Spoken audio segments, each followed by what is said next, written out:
नमस्कार दोस्तों, आज के इस वीडियो में हम बात करेंगे इस सप्ताह निफ्टी और बैंक निफ्टी का क्या मूवमेंट रहा और आने वाले सप्ताह में निफ्टी और बैंक निफ्टी में किस दिशा की तरफ मूव कर सकता है। दोस्तों, अगर इस सप्ताह की बात करें तो सोमवार और मंगलवार को निफ्टी और बैंक निफ्टी का मूव बहुत अच्छा था, हमें अच्छी ठीक ठाक बाइंग देखने को मिली। लेकिन वेडनेसडे को 9 तारीख को जो कि यूएस अमेरिका की तरफ से टैरिफ का कुछ डिसीजन आने वाला था, उस दिन हमें बिकवाली देखना शुरू किया, जो बिकवाली हमें कंटिन्यूअस 9, 10 और 11 तारीख तक लगातार हमें देखने को मिली। ये जो बिकवाली निफ्टी में हमें कंटिन्यूअस देखने को मिली, इसका एक जो मेजर रीजन है वो है अमेरिका की टैरिफ प्लान। अमेरिका के tariff plan last time metal पे डिस्कस किया था, उन्होंने उसको एक्सटेंड कर दिया था, लेकिन अभी उन्होंने जिस तरीके का टैरिफ अंदर एशियन कंट्रीज पे इम्पोज किया है, उससे बाजार में बहुत हलचल मची हुई है। और इंडिया का जो ट्रेड डिस्कशन है वो इंडिया और अमेरिका के बीच चल रहा है। आने वाले दिनों में देखना होगा कि वो किस करवट बदलता है या बैठता है, किस करवट वह किस इंडिया के फेवर में बैठती है वो सिचुएशन या इंडिया के अगेंस्ट बैठती है।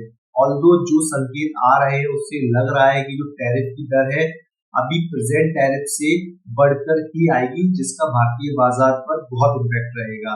दूसरा सबसे बड़ा रीजन है वो है जेन स्ट्रीट को बैन करना। जेन स्ट्रीट का वायदा बाजार में अच्छा खासा वॉल्यूम में कंट्रीब्यूशन रहता है। जेन स्ट्रीट पे बैन के बाद हमने देखा है कि भारतीय बाजार में ऑप्शन डेरिवेटिव सेगमेंट में वॉल्यूम में अच्छी खासी गिरावट देखने को मिली है। सेगमेंट में वॉल्यूम में अच्छी खासी गिरावट देखने को मिली है। लो वॉल्यूम में अगर कोई भी ब्रेकआउट होगा तो वो कम रिलायबल रहेगा और उसमें सस्टेनेबिलिटी कम रहेगी। तो ये दो मेजर रीजन है जिसकी वजह से भारतीय बाजार में हमें पिछले कुछ दिनों में दबाव देखने को मिला। अभी ये दबाव कितने टाइम तक रहेगा, अगर हम इसकी बात करें तो यूएस का जो टैरिफ है उन्होंने बोला है कि वो फार्मा पर 200% तक लगा सकते हैं। जो भी ब्रिक्स देश है सारी कंट्रीज पे वो टैरिफ बढ़ाकर ही लगाएंगे, तो जिससे बाजार में हड़कंप मचा हुआ है। और उम्मीद है कि बाजार का जो भारतीय बाजार है उसमें भी थोड़ी सी उथल पुथल रहेगी। दूसरा रीजन है जेन स्ट्रीट पे बैन लगाने से भारतीय बाजार में वॉल्यूम कम हुआ है, तो वॉल्यूम कम होने की वजह से स्प्रेड बढ़ेगा और मार्केट में जो भी ब्रेकआउट रहेंगे वो कम रिलायबल रहेंगे। तो आने वाले दिनों में नेक्स्ट वीक के लिए मुझे लग रहा है कि निफ्टी और बैंक निफ्टी में 1 से 1.5% की गिरावट यहाँ से हमें और देखने को मिल सकती है। तो आप जो भी अपनी पोजीशन अगर एफ&ओ में काम कर रहे हैं तो पोजीशन को अपना रिस्क डिफाइन करके चले, पोजीशन को हेज करके चले।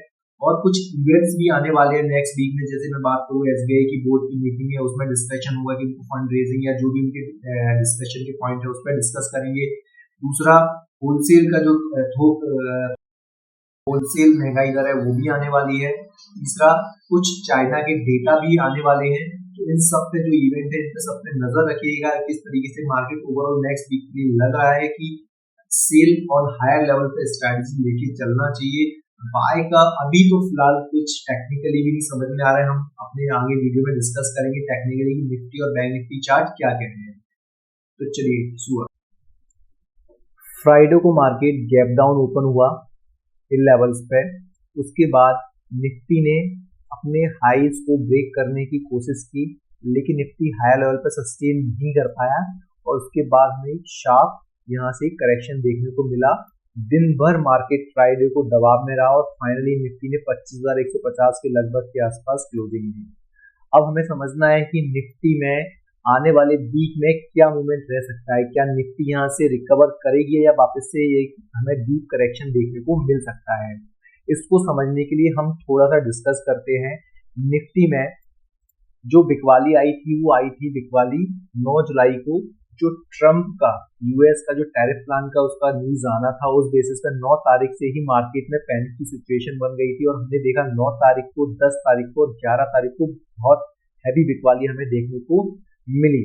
अभी देखना है कि निफ्टी में यहाँ से एक रिकवरी हो सकती है या वापस से मार्केट दबाव में रहेगा।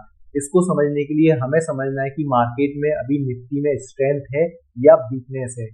इसको हम समझते हैं जब भी दोस्तों कोई भी स्टॉक या निफ्टी अपना ब्रेकआउट देता है तो वापस से अपने उस लेवल को रिटेस्ट करने के लिए आता है। एक प्लस पॉइंट ये है कि निफ्टी ने अपने जो ब्रेकआउट के लेवल है उसको रिटेस्ट करने के लिए आया है। दूसरा, ये जो ट्रेंड लाइन है मार्केट उसका सपोर्ट ले रहा है। तीसरा, अगर हम यहाँ से आर्ली चार्ट में देखते हैं आर्ली चार्ट में जो RSI है वो ओवरबॉट जोन, ओवरसोल्ड जोन में है, तो 30 के नीचे है।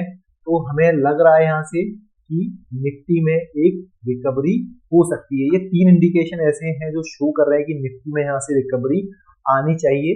टेक्निकली ये फैक्टर्स सपोर्ट कर रहे हैं। लेकिन क्या निफ्टी में मंडे को मार्केट ओपन होते ही रिकवर हो जाएगा? नहीं, हमें यहाँ वेट करना पड़ेगा। निफ्टी को कम से कम इन लेवल्स को 25,200 के लेवल को जब तक मार्केट ब्रेक ना करे तब तक हमें वेट करना चाहिए। कोई भी बाय पोजीशन को हमें यहाँ से अवॉइड करना चाहिए। हो सकता है कि मार्केट में पैनिक की जो अभी सेलिंग चल रही है निफ्टी में, बैंक निफ्टी में पैनिक सिचुएशन है, लोग घबराए हुए हैं, हड़बड़ाहट में भी अपनी पोजीशन को स्क्रैप कर रहे हैं, क्योंकि ट्रम्प की जो कुछ अनसर्टेन अनाउंसमेंट है उससे पूरा मार्केट, इंडिया का नहीं एशिया का मार्केट हिला हुआ है। आने वाले टाइम में उन्होंने अनाउंस किया है कि वो फार्मा पे 200% तक का टैरिफ लगा सकते हैं। सारे जो ब्रिक्स के देश हैं उन पे वो एक हैवी टैरिफ इम्पोज करेंगे। तो हो सकता है कि मार्केट में हमें यहाँ से एक, अगर मार्केट उन सारी न्यूज को इनकैश करता है तो यहाँ से हमें एक करेक्शन देखने को मिल सकता है।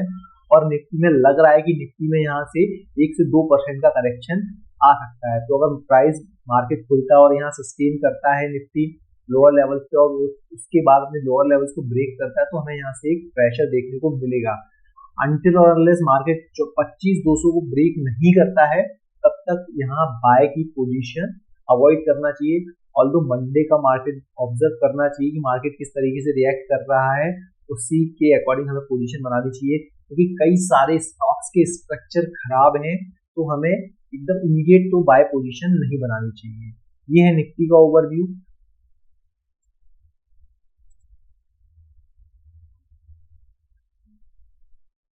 अब देखते हैं बैंक निफ्टी में क्या मार्केट में समझ आ रहा है। ठीक है, बैंक निफ्टी ने यहाँ पर एक ये टॉप बनाया है, एक टॉप ये बनाया हुआ है। बैंक निफ्टी ने एक टॉप बनाया हुआ है और मार्केट इन लेवल्स को ब्रेक करेगा तो यहाँ पर मार्केट में ब्रेक डाउन हो जाएगा। तो लग रहा है कि बैंक निफ्टी में एक यहाँ से डीप करेक्शन देखने को मिल सकता है। अभी के जो प्राइस है वो है 56,700 के लगभग 500 पॉइंट का करेक्शन एक बैंक निफ्टी में टेक्निकली समझ आ रहा है। मार्केट अगर इसको, ये फॉर्मेशन जो डबल टॉप बना है, मार्केट इसको रिस्पेक्ट करता है। तो इसी के अकॉर्डिंग अगर हम निफ्टी को देखते हैं तो निफ्टी प्रेशराइज लग रही है और निफ्टी में भी 1 से 1.5% का करेक्शन आ सकता है। तो वेट एंड वॉच रखना चाहिए। कोई भी अगर बाउंस मिलता है मार्केट में तो निफ्टी और बैंक निफ्टी में बाय में ना बैठते हुए वेट करना चाहिए कि मार्केट में हमें गिरावट के मौके मिले, क्योंकि मार्केट में अनसर्टेनिटी बहुत ज्यादा बनी हुई है। ये जो यूएस जो पॉलिसीज लेके आ रहा है वो लगभग इस पॉलिसी को 100 साल पहले 1930 में लेके आया था। ये उस पॉलिसी को वापस से रिपीट कर रहा है।